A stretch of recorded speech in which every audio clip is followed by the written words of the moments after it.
अस्सलाम वालेकुम viewers, welcome to our channel let's talk. हाँ जी, आप देख सकते हैं कि आज मेरा जो शलवार कमीज़ का कलर है वो ब्लैक है जी। इसी तरीके से ही पाकिस्तान की क्रिकेट के लिए भी एक स्याह दिन है, क्योंकि पाकिस्तान के जो सेमीफाइनल में जाने के चांसेस हैं वो यहाँ पे बहुत मिनिमाइज और डाउन हो चुके हुए हैं, क्योंकि पाकिस्तान एक मैच जो पाकिस्तान के हाथ में आ चुका था, पाकिस्तान वो मैच हार गया। साउथ अफ्रीका एक विकेट से ये मैच जीत गया, और कैसे ये मैच साउथ अफ्रीका के हाथ में चला गया और कैसे ये मैच पाकिस्तान के हाथ में आ गया था और बड़ी अच्छी ग्रिप कर ली थी। ऐसी कौन सी चीज़ हो गई कि हम वहाँ से मैच हार गए और साउथ अफ्रीका वो मैच जीत गया। लेकिन ये है कि साउथ अफ्रीका मैच में बड़े ज़्यादा देर इन रहा है, हम बहुत बाद में जाके मैच में इन हुए, लेकिन पाकिस्तान ने बहुत कोशिश की और साउथ अफ्रीका ने ये मैच निकाल लिया। इसी पर हमारा आज वीडियो, और मेरे साथ मुदस्सर हैं। दिल हमारे बहुत क्रैश डाउन ब्रोकन हार्ट हो चुके हुए हैं हमारे, बस बहुत मुश्किल तरीके से आज इमोशंस को कंट्रोल करके बैठे हुए हैं। जितने आप लोग अफसरदा हैं, नाराज़ हैं अपने क्रिकेट फैन से, अपने हर एक दोस्तों से पाकिस्तान की क्रिकेट की वजह से, उतने ही हम दिल बर्दाश्ता हुए में हैं। लेकिन कुछ ऐसी चीज़ें और कुछ ऐसी बातें जो आपको बतानी और ज़रूरी एनालिसिस के तौर पर कह लें, या फिर एक मैच की समरी के तौर पर कह लें, उसके लिए हम आज सबसे पहले आज हम शुरू करते हैं पाकिस्तान की बैटिंग से। जी मुदस्सर, पाकिस्तान की बैटिंग आप देखें कि टॉस हमने बड़ा अच्छा जीता, और फिर जब टॉस जीतने के बाद हमारी बैटिंग आई तो हमने कहाँ पे गलती शुरू कर दी? जी बिल्कुल हबीब, आज का दिन पाकिस्तान क्रिकेट शायकीन के लिए अफसरदा है, बहुत ज़्यादा अफसरदा है। और कह लें कि अल्फाज नहीं हैं बोलने के लिए, क्योंकि दिल अंदर से टूट चुका हुआ है।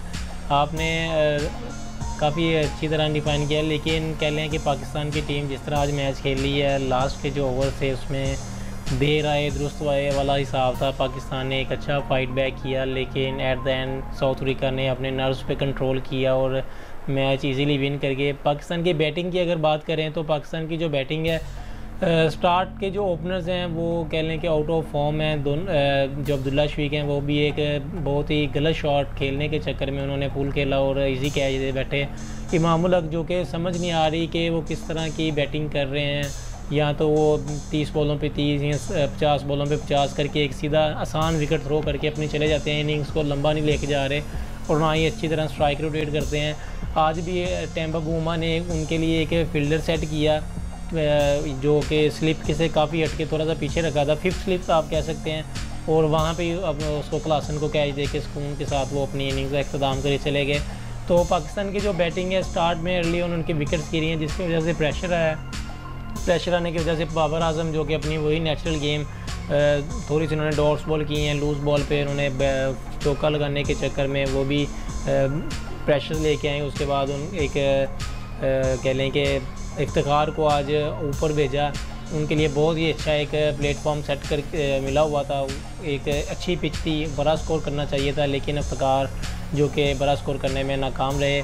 अभी आप बताएं आपको पाकिस्तान की बैटिंग कैसे लगी? मैं तो बिल्कुल ही हार्ट ब्रोकन हूँ, कुछ समझ नहीं आ रहा है पाकिस्तान के साथ हुआ क्या है लास्ट पे। जी बिल्कुल मुदस्सर, आप अगर देखें तो आपने बात बताया कि इमाम के लिए फ़िल्डर लिया हुआ था। वो फ़िल्डर दरअसल उन्होंने लिया था कि इमाम यहाँ से सिंगल ना क्रिएट करें, लेकिन उनके भी एक्सपेक्टेशंस नहीं था कि इमाम इतनी बाहर गेंद ऑफ स्टंप से बाहर बॉडी से दूर है वो बॉल और वो खेल रहे हैं। और वो मुझे समझ नहीं आ रही मुदस्सर, ये या तो दोस्ती इतनी गहरी दोस्ती है, या फिर उनके ऊपर ट्रस्ट मैनेजमेंट का बहुत है, बैकएंड से बहुत प्रेशर है, या फिर बाबर का प्रेशर है।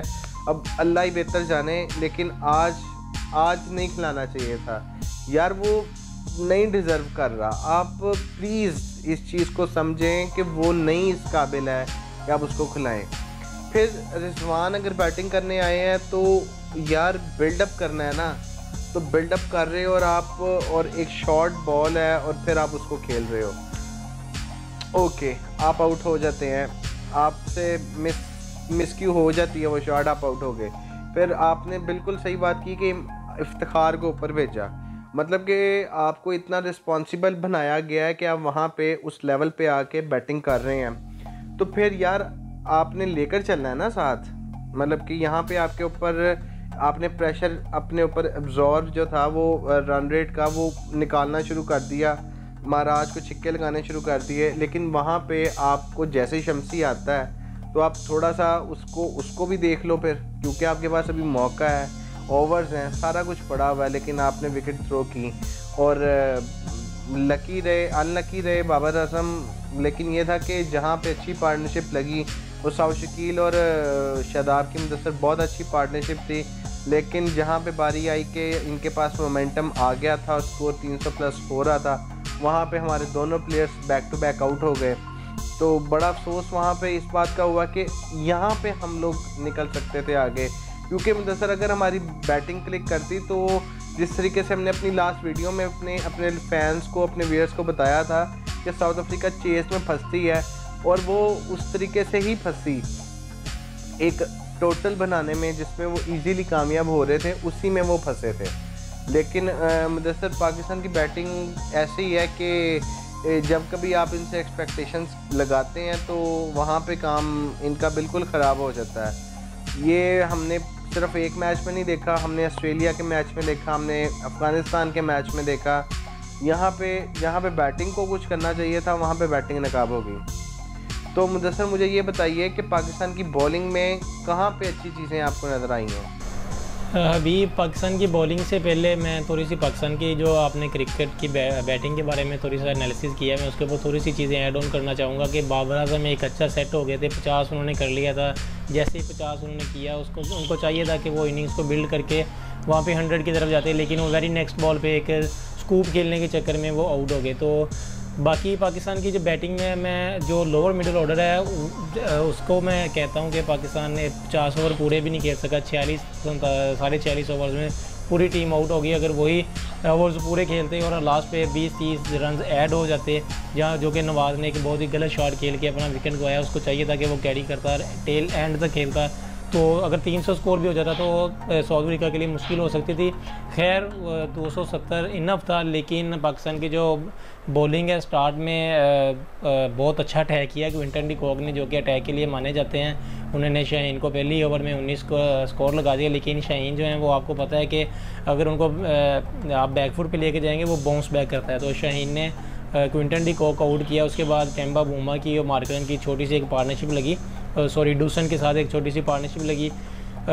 तो पाकिस्तान की जो बॉलिंग थी स्टार्ट में उनको विकेट्स मिली, लेकिन वो विकेट्स के साथ साथ साउथ अफ्रीका को प्रेशर में नहीं लेके आए। जो साउथ अफ्रीका के कोई भी नया बैटर आता था वो आते साथ ही अटैक कर देता था, और अटैक करने के साथ पाकिस्तान के जो मिडिल ओवर्स में स्पिनर थे वो हमेशा की तरह वो फुल टॉस बॉलें फेंकते हैं। मुझे नहीं लगता इस तरह के स्पिनर पाकिस्तान में कहाँ मिलेंगे जो कि फुल टॉस बॉलें फेंकते हैं। तो इस तरह की विकेट नहीं थी। विकेट में देखें आप थोड़ी सी गुड लेंथ पे बॉल करते हैं, गुगली हो रही थी, वहाँ पे स्पिन हो रहा था, बॉल आपका शार्प अंदर आ रहा था, तो जहाँ पे फुल टॉस दे के उनको बैटर्स को सेट किया है। तो मेरे ख्याल में पाकिस्तान ने मिडल ओवर्स में जो बॉलिंग की है ना, उसमें कह लें कि मैच थोड़ा सा ना साउथ अफ्रीका के पलड़े में फेंक दिया। मुदस्सर मेरा आपसे यहाँ पे एक सवाल है कि देखें शादाब का अनफिट होकर जाना और उनकी जगह पर रिप्लेसमेंट बॉलिंग उसामा मीर का करना पाकिस्तान के लिए वहाँ पे कितना बड़ा सेटबैक था, क्योंकि मेरे ख्याल से अगर शादाब आज बॉलिंग कर रहे होते तो रिजल्ट्स कुछ और होते, क्योंकि उनकी बॉलिंग फिर उसामा मीर से मुझे कुछ बेहतर लग रही थी पिछले मैच से और अब के मैच में। बिल्कुल हबीब, जो शादाब इतने क्रूशल मैच में आके वो थोड़ा सा अनफिट हो गए, ठीक है, बाहर चले गए, रिप्लेसमेंट मिल गई, लेकिन कह लें कि कुदरत का निज़ाम है, इसमें हम कुछ नहीं कर सकते। ऑब्वियसली अगर शादाब होते, शादाब ने मार्करम को पहले काफ़ी दफ़ा आउट किया हुआ है, 2019 के वर्ल्ड कप में भी उसने आउट किया है, उसके बाद जो T20 वर्ल्ड कप था उसमें भी आउट किया हुआ है। तो वो मार्करम हमेशा स्ट्रगल करता है शादाब खान के गेम। तो मार्करम ने आज 91 की एक उम्दा इनिंग्स खेली है, तो अगर शादाब खान होते तो ऑब्वियसली एक जो रिज़ल्ट है वो डिफरेंट हो सकता था। उसामा मीर ने भी स्टार्ट में अच्छी बॉलिंग की है, उन्होंने डूसन को LBW आउट किया है, और कह लें कि लेकिन वही वो लूज़ बॉलें फेंकते रहे और लूज़ फील्डिंग होती रही है, तो वहाँ पे बाउंड्रीज भी लीक करते रहे। लेकिन शादाब की कमी जो है वो महसूस हुई होगी, बिल्कुल बहुत ज़्यादा महसूस हुई। अच्छा मुदस्सर, पाकिस्तान ने एक टाइम पे कमबैक कर लिया, लेकिन अगर आप देखें तो जिस टाइम पाकिस्तान ने कमबैक किया, पाकिस्तान गेम में भी वापस आ गया था। मुदस्सर वहाँ पे कई पाकिस्तान जब बैटिंग कर रहा था, मैं एक डिफरेंट बात करूंगा कि देखें जिस टाइम पाकिस्तान बैटिंग कर रहा है तो कई ऐसी बॉल्स थी जो कि वाइड बॉल्स थी और अंपायर उसको वाइड कंसिडर करना भी नहीं चाह रहे थे। पाकिस्तान की दफ़ा कई बॉल्स को उन्होंने वाइड बॉल नहीं दिया। मैं ये कहना चाहूँगा कि यार आईसीसी और बीसीसीआई का कोई इंटरेस्ट नहीं है इस चीज़ के ऊपर कि अगर कोई इस तरह की चीज़ हो रही है तो उसके ऊपर कोई एक्शन नहीं है। और जिस टाइम पाकिस्तान बॉलिंग करने के लिए आया, हारिस रऊफ की बॉल पे वो क्लियर उनके पैड से थाई से लग के जा रहा है और अंपायर उस बॉल को वाइड दे रहा है, जिस बॉल पे उन्होंने आउट किया था लुंगी एंगिडी को। उसके बाद वो बॉल वाइड नहीं था, अंपायर ने वाइड दिया और फिर वो कंफर्म प्लम ब्लाइंड पर आउट था जो अंपायर ने आउट नहीं दिया। इतना कंफर्म आउट जब आपने बॉल ट्रैकिंग चेक की है तो वो अंपायर्स कॉल पे चला गया, जिसकी वजह से वो अब आपके हाथ में नहीं था। अगर वो हिटिंग होता तो पाकिस्तान मैच जीत चुका हुआ था। इस पे क्या ख्याल है आपका? बिल्कुल, थ्रू आउट टूर्नामेंट अगर देखें पूरे वर्ल्ड कप में ही जो अंपायरिंग है वो अप टू मार्क नहीं है। वहाँ अंपायर से बहुत गलतियाँ हो रही हैं। बाउंसर सर के ऊपर से बॉल जा रहा है, अंपायर उसको वाइड नहीं दे रहा, उसको वार्निंग दे रहा है। तो आज की भी अंपायरिंग थोड़ी सी ऐसी थी, थोड़ी सी अप टू द मार्क नहीं थी। बिल्कुल आईसीसी को चाहिए कि जो अंपायरिंग है उसके ऊपर एक ख़ास तवज्जो दें, क्योंकि ये बीसीसीआई प्लस आईसीसीआई टूर्नामेंट हो रहा है। मुझे समझ नहीं आ रही अंपायर क्या कर रहे हैं। एक सिंपल पैड से लग के विकेट के पास जा रही है, इतनी क्रूशल स्टेज पे जहाँ पे पाकिस्तान को कह लें कि मैच फंसा हुआ है, 8 रन रिक्वायर्ड हैं और अंपायर उसको वाइड दे रहा है। पाकिस्तान जो अपील कर रहे हैं एलबी विकेट की, अंपायर उसको वाइड दे रहा है। मुझे सर मैं कंफर्म सी बात कहूँगा यहाँ पे कि अगर यही इंडियन टीम होती ना तो ये अंपायर ने आउट दे देना था, या लेट्स सपोज इंग्लैंड की टीम खेल रही होती, कोई भी बड़ी टीम खेल रही होती ना तो अंपायर ने ये उंगली खड़ी कर देनी थी। लेकिन अब ये पाकिस्तान की टीम खेल रही थी तो साफ लगता है कि उन्होंने कोई ना कोई इस तरह की चीज़ की है कि वो कन्फर्म आउट था मुदस्सर। अगर आप उसका रिप्ले एक्शन देखते और वहाँ से हम लोग मैच हार गए तो आप देखें कि ये तो अब फिर हमारे लिए तो उतना ही फैंस के लिए मुश्किल है बर्दाश्त करना कि वो आउट था।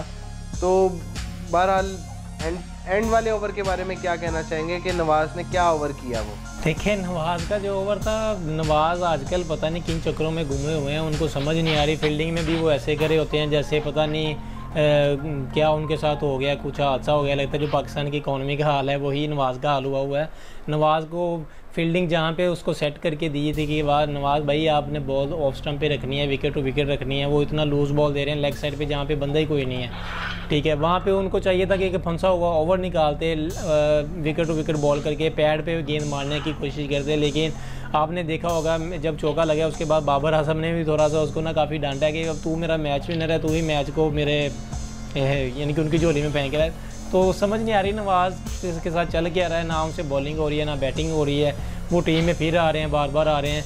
उनकी जगह सलमान अली आगा को अगर कंसिडर कर लेते तो एक तो अच्छे है, वो उनसे बैट भी अच्छा कर लेते हैं, ओवर भी निकाल लेते हैं।